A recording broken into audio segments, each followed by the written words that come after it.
afternoon, and welcome to another live edition of Wealth Building Wednesday. Wealth Building Wednesday is brought to you by TRHT Selma. TRHT stands for Truth, Racial Healing, and Transformation. We are all about on Wealth Building Wednesday spending 30 good minutes. Sometimes it's a little bit more, but at least 30 good minutes putting the information where the goats can get it. And we always have amazing guests. And today is just not just like any other show, because we have a phenomenal author, philanthropist, artist, a woman who is truly making waves and changing how we relate to our money. Miss Jessica Norwood, founder of Runway. Welcome to Wealth Building Wednesday. Oh, thank you so much for having me. I'm so excited for this conversation. Yes, I am as well. Thank you so much for taking time out of your busy schedule to join little old me and the little old Selma, Alabama. Listen, and to really talk about some critical issues to our community. You are an author. I did mention that, y'all. If you have not picked up this book, wait a minute, let me get my notes out the front. Look. If you have not picked up her book, then you are missing out on a treat. It is not only informative from the perspective of how we need to reimagine our relationship with money, and our community's relationship with money, but it is informative if you are unaware of some of the historical challenges, right? Because it's not just me, right? You're not the only person, sis, bruh. You are not the only one. There are many, many, many of us who have struggled economically in this country. And it is important for us to notate that, right? And you've done an excellent job at doing that in your book, Believe in You Money. So thank you for yes, putting your thoughts on paper. Want to ask, because one of the things that we initially, and literally why this podcast was started, was related to this racial wealth gap. The fact is that Black folks and Black families experience much less wealth than white families in America. And so when we think about this thing called a racial wealth gap in our country, how has that wealth gap impacted Black families from your perspective in our communities? Yeah, first, let me just say again, thank you so much for having me. And Selma is a mighty, mighty touch point and spiritual nexus for everybody in the United States who is thinking about powerful organizing. And I've been coming to Selma since I was a little girl. I, went to 21st century camps and, became fast friends with a lot of really incredible people in the area that do powerfully important work that vibrates beyond just the geography of Selma, but all across the world. And so I just feel really deeply honored to be able to bring some more perspective to the wealth building conversation alongside of the truth and reconciliation work, alongside of the great voter engagement work, and so on that comes from and out of the people from the Black Belt. So thank you. I'm from Mobile, Alabama, originally, for folks who are just checking in and trying to figure out, well, how she know all of this stuff? I'm from Mobile. Actually, I'm from Pritchard, Alabama. So if you really know Mobile, if you really know that area, then you know I'm from Pritchard. And Pritchard is very much like a Selma. It is a smaller community next to a larger city. It is majority at this point African American. It wasn't always that way. And the median income average is around $15,000, $16,000. So highly impoverished area as well. And I'm like a lot of you wondering, how does an area like this, grow and advance economically? Because I know a lot of talented people from my community, just like you are all, talented artists and communicators and writers and all kinds of different talents, mathematicians coming from our communities. But where's the pathway for opportunity and particularly for investment. And so that is how I got started in thinking of these conversations. And I entered it thinking about it from the racial wealth gap. When I started my work at Runway about 8 years ago, Mm-hmm. I started because there was this data point that everybody kept talking about called the racial wealth gap. And at that Mm-hmm. time, the racial wealth gap said something like white wealth. So majority white folks is Jeff Bezos and all of the rich folks that you can imagine, and the Elons, everybody in there, that on average they had about $144,000 in wealth. Mm-hmm. And that meant from the highest of the highs, and then also to our cousins that don't have a lot of money in there as well, $144,000. And black wealth, and this is with everybody who you know who could be really wealthy, the best basketball players and all of the people who got money on with black money, down to our cousins who may not have much. Um, that wealth was about $10,000. So we Mm-hmm. have $144,000 to $10,000 in wealth. And when we talk about wealth, we're talking about the income that you make from your job. We're talking about equity that you may have in real estate, like your home or other real estate ventures. We're talking about your access to stocks and other kinds of shares that you may have in a company that gives you some kind of wealth. And we're also talking about entrepreneurship, right? We're talking about, well, does your business have equity? Does your business have a value? Do you have other money coming from your business pursuits? Mm-hmm. And when we average all of those things out, right, your income, what you have from your from where you built wealth from real estate, what you have invested, your insurance policies and things like that, and your business, that's how you get that number, Okay. right? That's how you get that number. So there was something inside of that one where 144 to 10 is incredible. And here's the other data set. They at that time, and this is still true, at that time though, 8 years ago, the information was that $144,000 for wealth for whites, $10,000 for wealth for black people, and that it would take 238 years to catch up. 238 years to catch up, only if white wealth stopped moving. Right. That was a sobering data point for me. And the reason that is because wealth isn't stagnant. Wealth continues to move. So you're trying to catch a speeding train at this point, Mm-hmm. right? So when we talk about the racial wealth gap, we're talking about the wealth that's accumulated through the ways that I have said. And we're saying that wealth begets wealth. So a little more wealth adds a little more wealth and a little more wealth and a little more wealth. And because of that, it would take 238 years only if white wealth stopped growing. It just froze in time. How does that affect our community? This is what your core point was. But I wanted to set it up because if you didn't know what wealth gap meant, I want to give you some information about what that means. All right. How does this affect our community? Well, $10,000 to 144,000, and you won't catch it. You won't catch up. In fact, the number is declining. It was 10,000 when I started.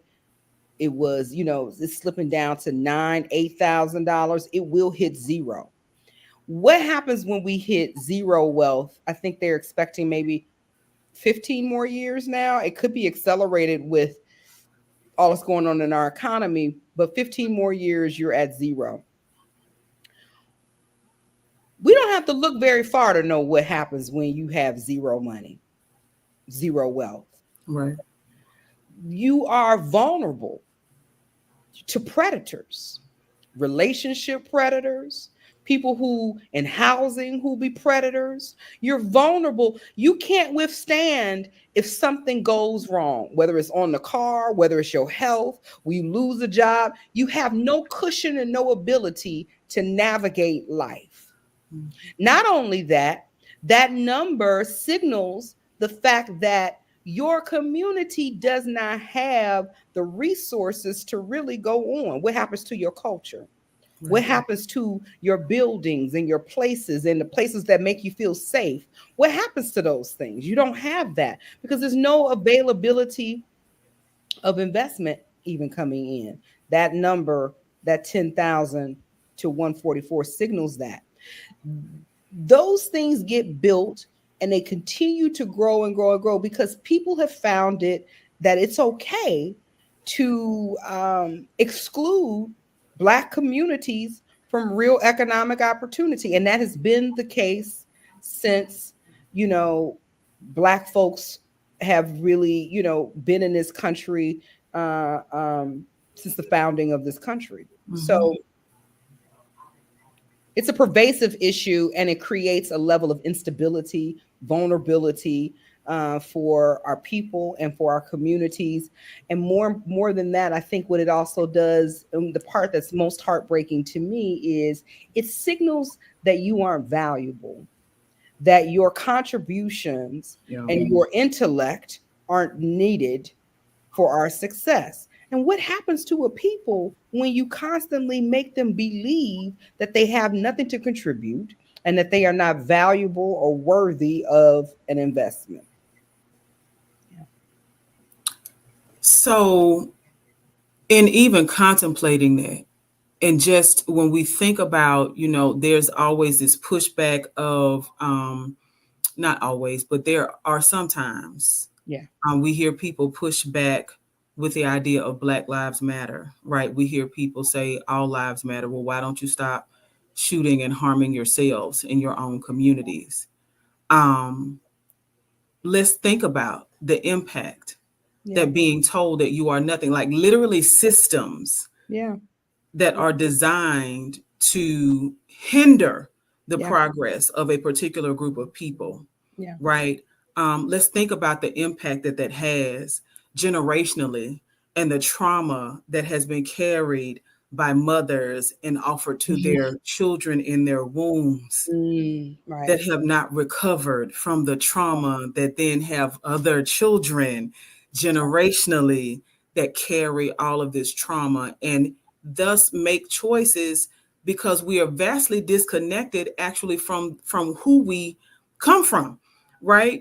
There's this narrative that Black folks, we were enslaved here and you should just be glad that you're here. And it's like, well, no, we built the country.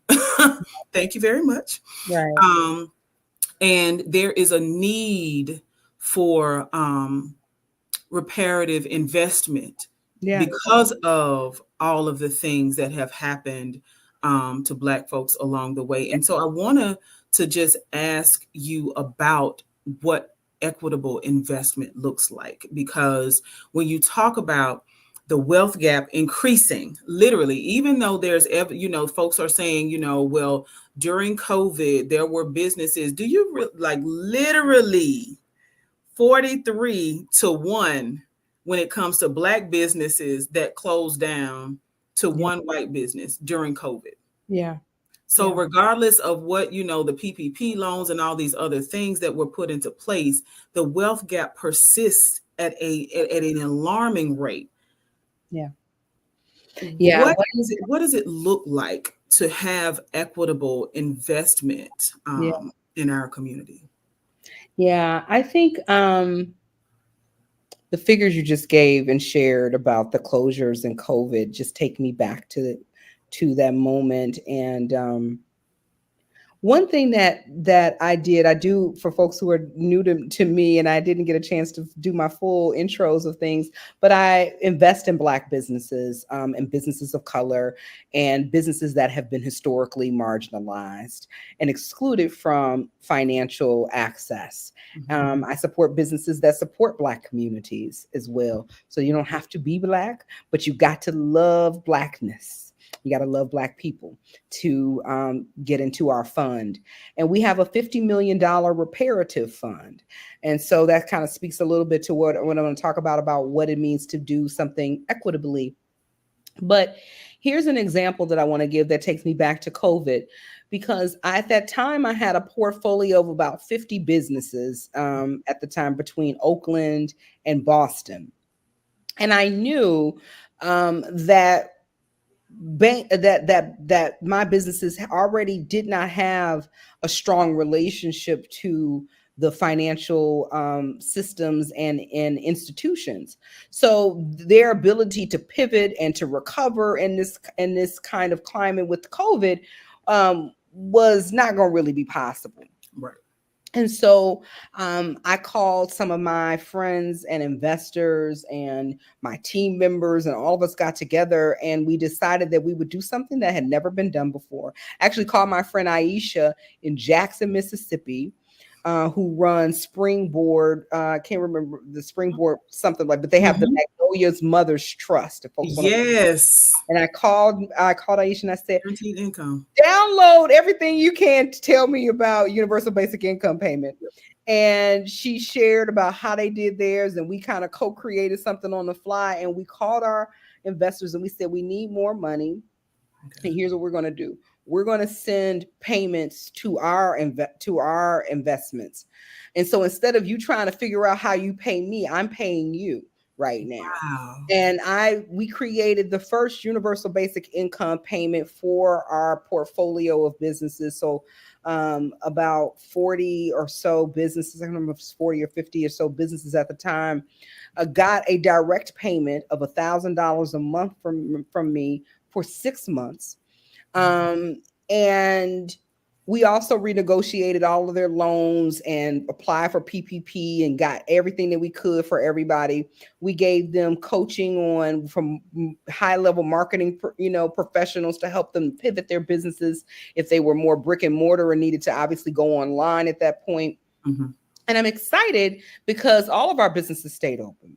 And not only that, they did grow, but it was because we were looking for this equitable solution. We knew that what our businesses needed was cash. A lot of folks at that particular time were trying to give out loans during, Mhm. so instead of just saying, here's the money, go ahead and be great and succeed and take care of whatever you need. This wasn't a grant. You didn't have to report to me or do anything specific. You didn't have to even apply. I called them and said, this is what we're going to do. And you can use it, buy groceries, pay for a sitter, get masks, pay for your business, whatever you want to do. I don't care. I don't care about that. And it was surprising to me when I talked to other financial institutions and providers like myself, their response was to try to create a loan product when nobody needed more debt. They just needed good old cash to make it through. Right. And so to me, that's equity. It's knowing the history, knowing the circumstances, knowing the culture, and creating a solution or a response that honors all of those things. When I'm talking about Believing You Money, which is the name of the book is called Believing You Money, what would it look like if the economy loved Black people? I'm talking about long-term money. I'm talking about money that is directly anti-racist, and that's not something that people often want to say because folks like to skirt around everything and don't want to name something. But I Mhm. think it's important for people to acknowledge that there has been a pervasiveness that has been anti-Black, and you have to be more than just I'm not racist. You have to actively dismantle the ways where racism shows up in these systems. Right. And so it looks like long term, it looks like being anti-racist, it looks like non-extractive terms, it looks like making sure that you're not trying to take over somebody's business or displace them or harm them in a way that moves them out of the track of building wealth. You want to keep them on the wealth building road. You don't want to take them out. And Right. so and then the book obviously lays out a lot more, 6 other principles that really matter for us to consider around how we're doing this in a way that's believing you money, but really equity based. Like we have to talk about moving from this idea of going alone and go back to what is really our cultural way, which is a lot more community and a lot more collective.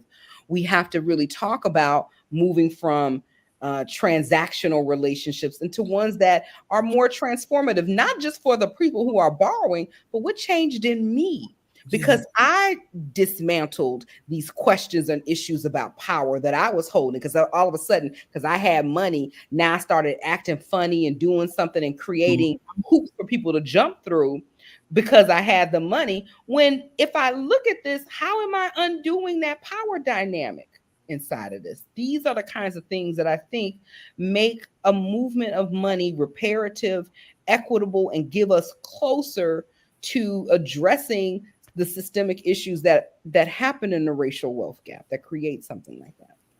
So now I want to, and before we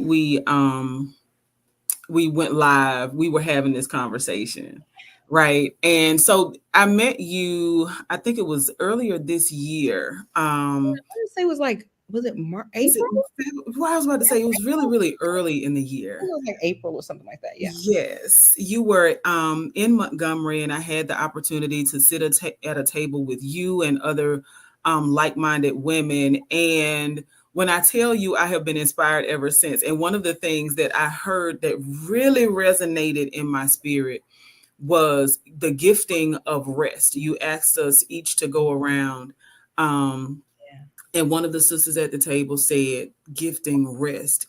And for me, that feels like, and even as I reflect in the words of your book, you describe the situation of your mom being a techie, right, and not having the fundamental investment, Yeah. right, the access to investment capital that so many of us just simply don't have, and the idea of this bootstrapping. Um, and gifting my son rest would Mhm. be an amazing, like, I would feel like, in addition to hearing God the Father say, "Job well done," Yeah. I want to be able to gift my son rest. The ability to, if he needs to take a beat, like if at Yeah. any point something happens and he needs to grieve or work through a situation in a way that he has a moment to do that. And all too often, we don't have that as Black folks. We got to suppress whatever emotions. We've been taught to do that, That's right. right? I'm literally in a process in my 40s of unlearning how I've been taught to suppress Yeah. emotions, to not want to talk things through, to push through. To push through. Especially Black women, honey. Listen, I was on a meeting yesterday. This man said, "We know y'all got your capes on," talking to two Black women. I said, and he was a Black man, so it wasn't quite as offensive. But I said, "Hold up, put a pin in that thought. I am looking to retire my cape." That's Okay, right.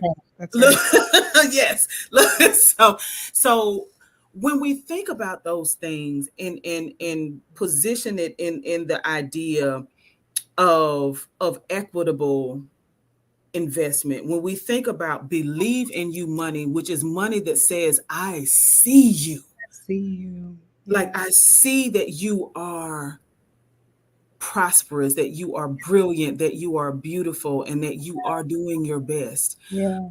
How could that literally, like, let's say in the next 5 years we were able to get there, Mm.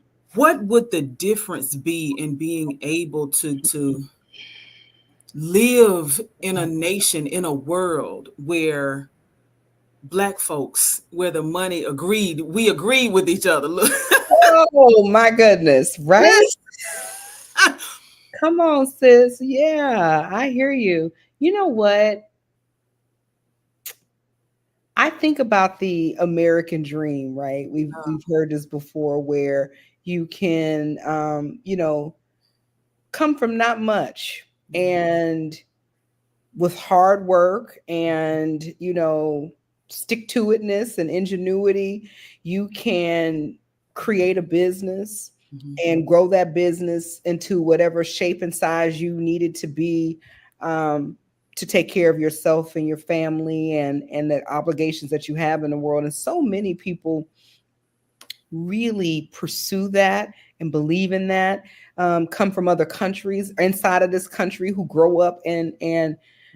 are looking for that as an opportunity to maybe pull them out of the circumstances that they may have grown up in.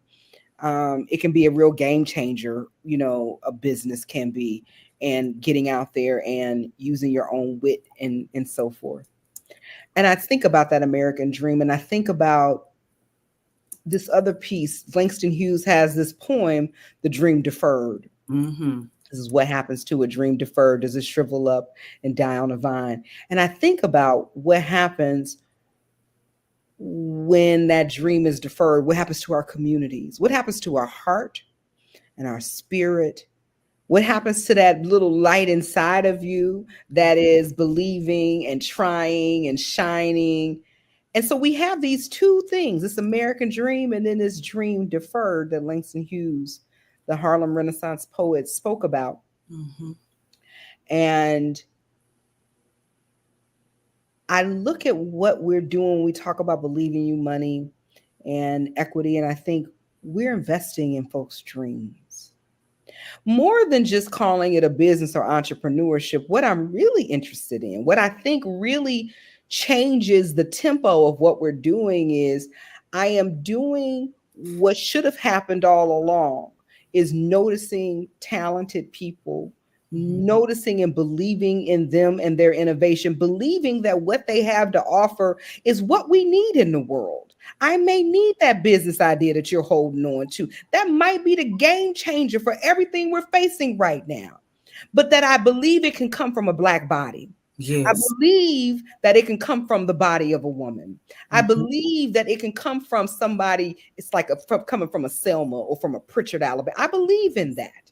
I believe in that so much that I'm going to go and raise the money and make that money available over and over and over again so that we can get a shot. But I believe in restoring what's been taken from us.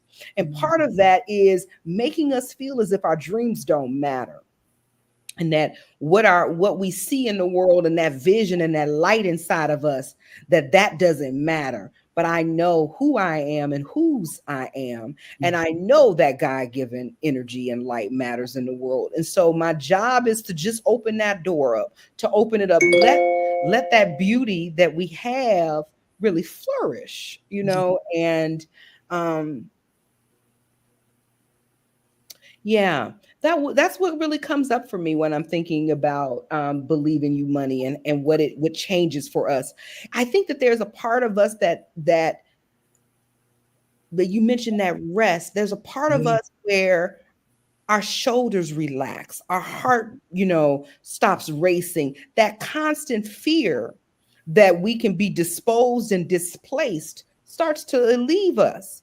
And when you stop being in fear, when you have a moment where you can feel like I can catch my breath a little bit, where you feel like I got network, I got support. Everything ain't going to be perfect in this world because there's always going to be something to mourn and to grieve. There's always going to be a closing of a chapter, whether it's a romantic relationship, a family relationship, a work relationship. There's always going to be these nuances of things going on. But I feel like I have the ability, with the people around me, with the support, with the resources, to navigate those things.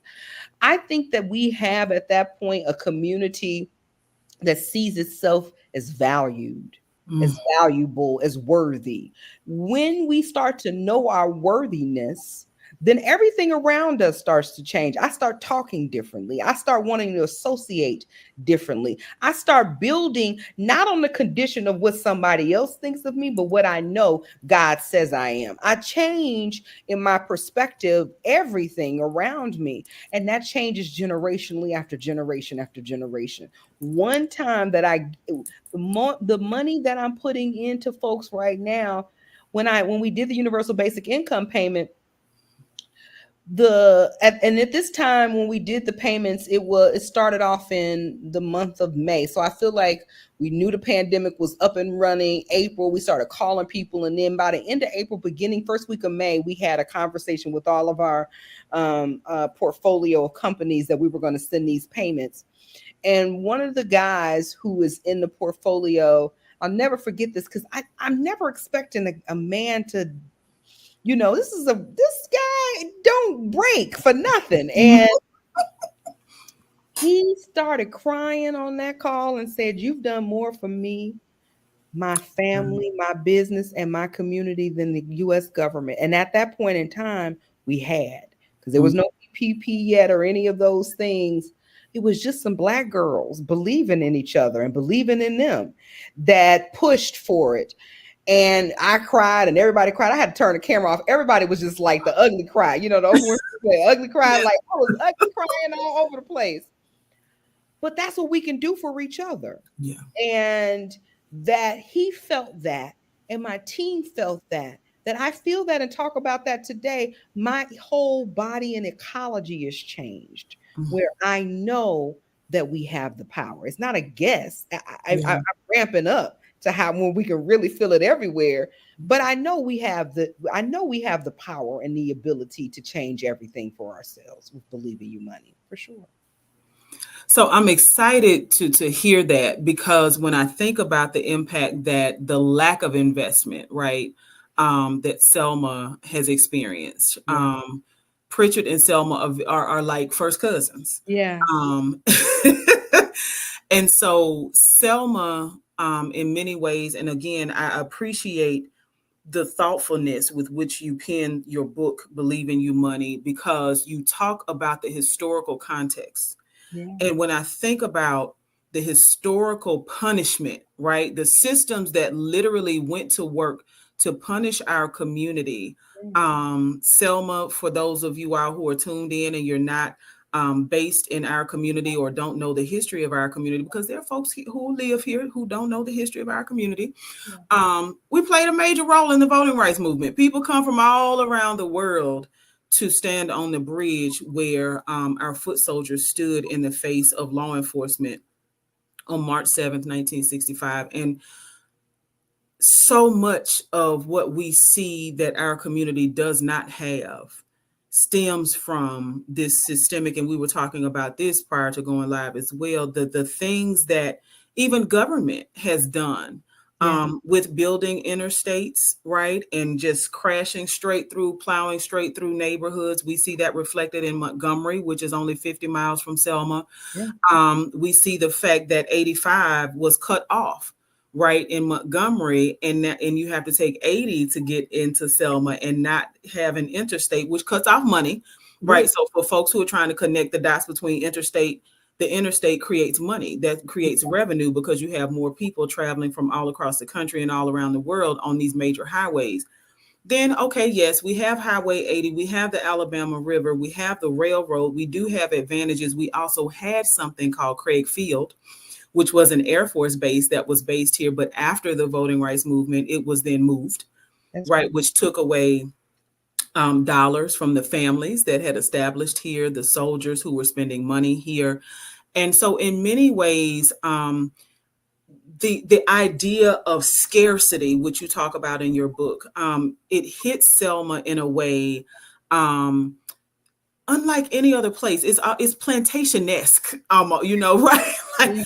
because there are folks who, once you make it to a certain point, feel like, oh well, I've made it, I've arrived, and regardless of your skin tone, you don't try to reach back, Right. right, to help other folks. There are just so many dynamics, so many things that have caused this decline, if you will, of a very historic community that gave to the world, Yeah. right? Corporate America has just simply not chosen to invest in our community.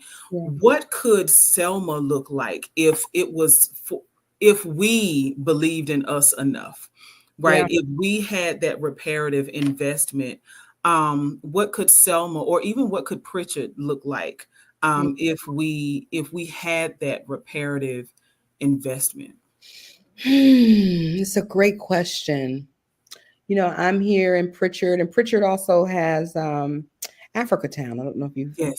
familiar with the story of Africa Town, where the last known slave ship, the Clotilda. Clotilda, is found there. And it's been interesting to watch, much like Selma, where you have international acclaim to a Mhm. particular place, but you don't see the translation of that in an economic, viability and so forth.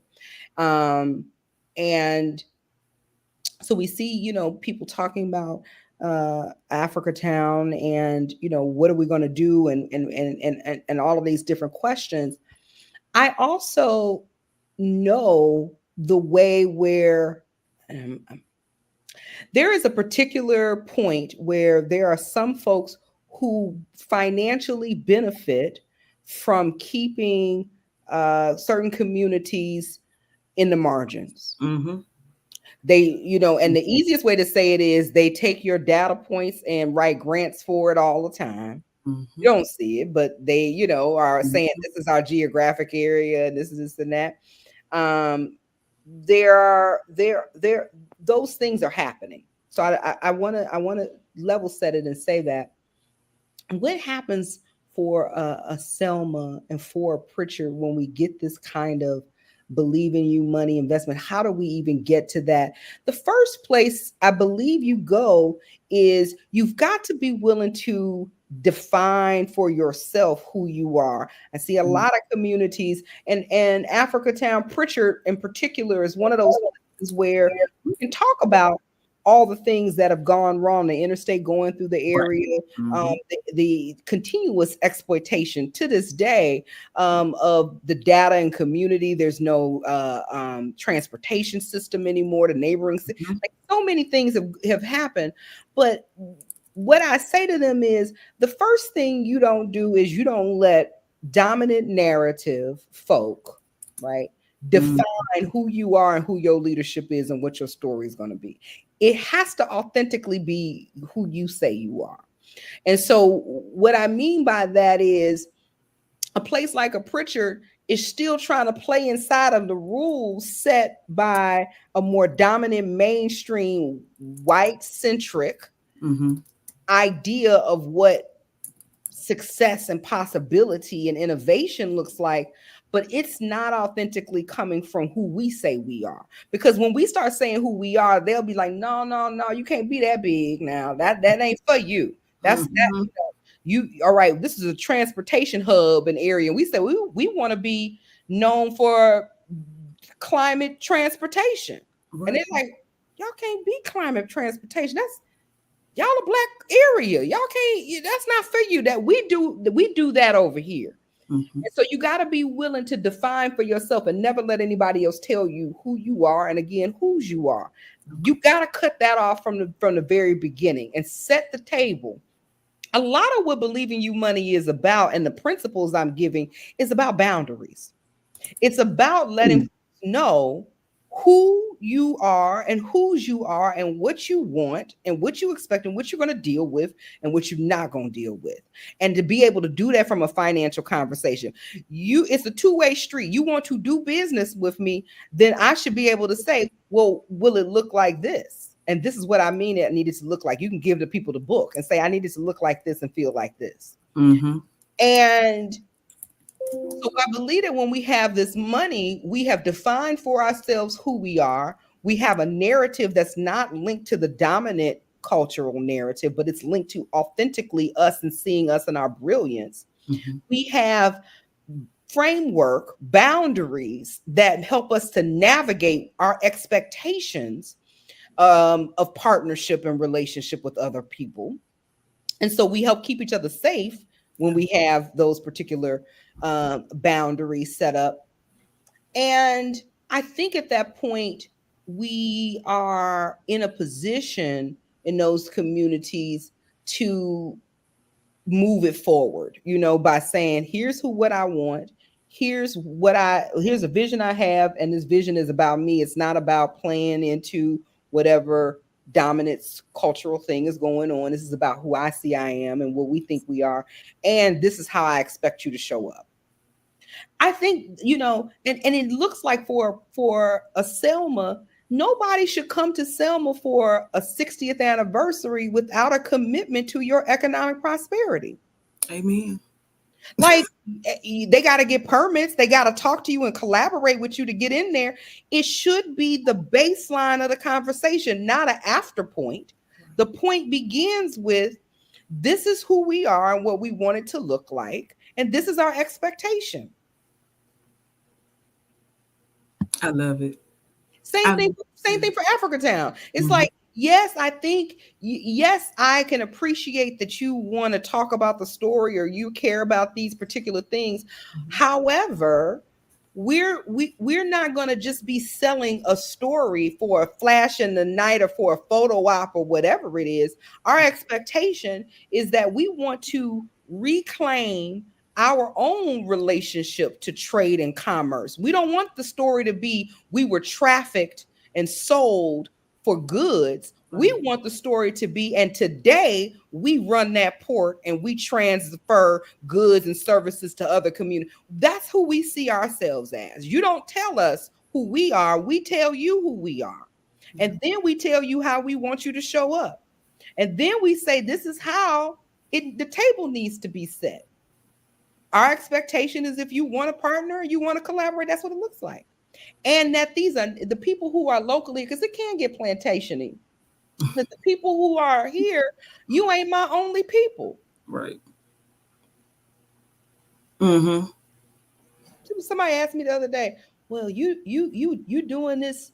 We're building a big building down in Pritchard and Africatown area and doing all these things. And somebody said, well, you doing all of these things, but you didn't ask anybody for any permission. I said, what do I have to ask you for permission when I have my own money? I want you to treat me like you treat some of these other folks that you let into your community and never ask them a question about what they're doing. I want you to do that for me. Since Mm-hmm. you so easily can give your power away to them, but you want to question what I'm trying to do when I'm a native and from this area or whatever. No, no, no, no, no.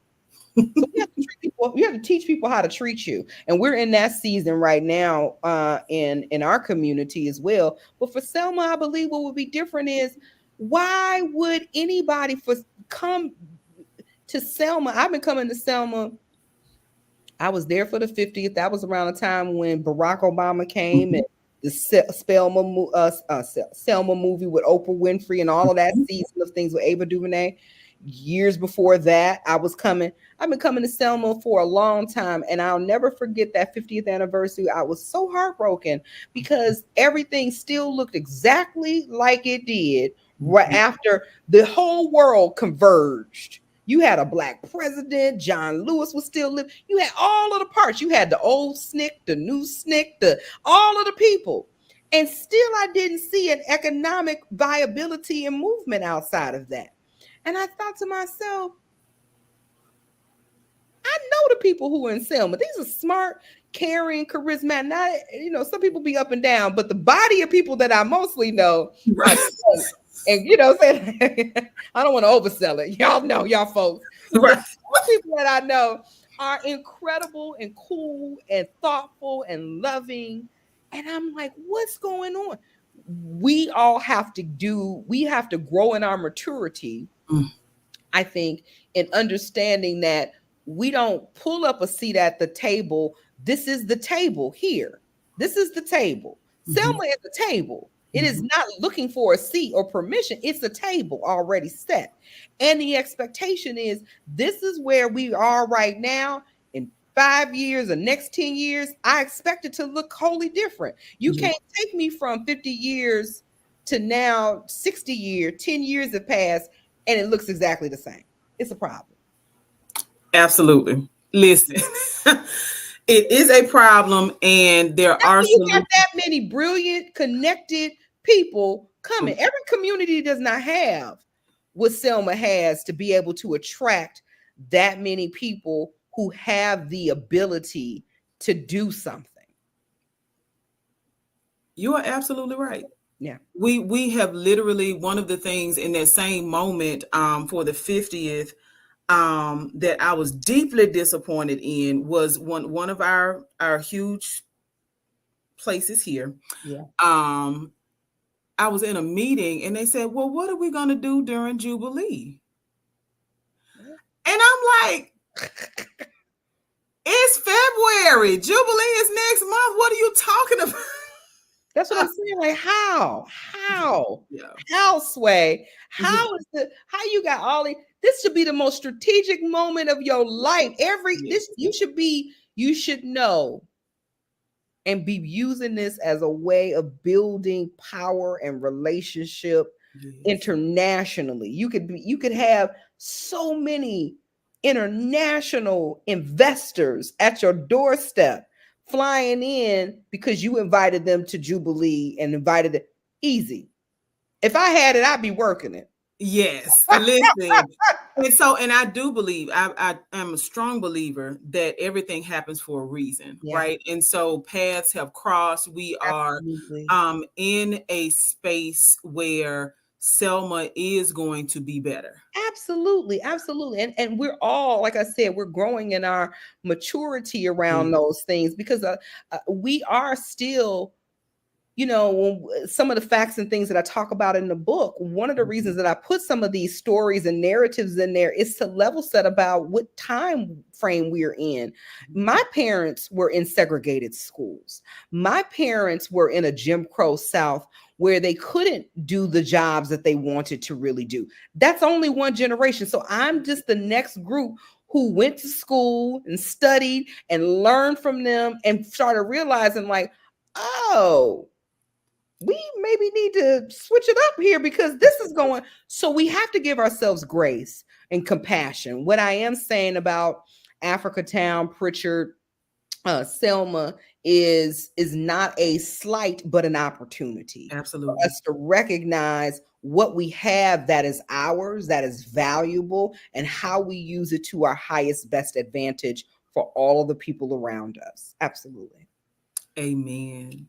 And I can't think of a better way Yeah. for us to wrap up our time together. I do truly want to say that you continue to inspire me.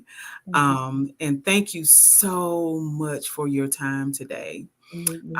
For everyone who has been tuned in and watching, we want you to tag and share this video. This has been an impactful conversation around the racial wealth gap, talking about what reparative economics looks like. Let's get into it, y'all. Until next Wednesday for Wealth Building Wednesday. Oh, before I go, if you have not already, look. If you have not already, listen, I have sticky notes and book notes. Listen, pen marks and everything, because I'm telling you, it gives us a historical context as well as some things to do now. Like she said, believe in you money sets boundaries. It allows us to take on our own narrative, and that's exactly what we're going to have to do in our own respective communities, and then come together That's that. as a community. Yeah. Can't spell community without unity. So again, thank you, Miss Norwood, for joining me today, and thank you to everyone who's tuned in. Again, tag and share until next Wednesday.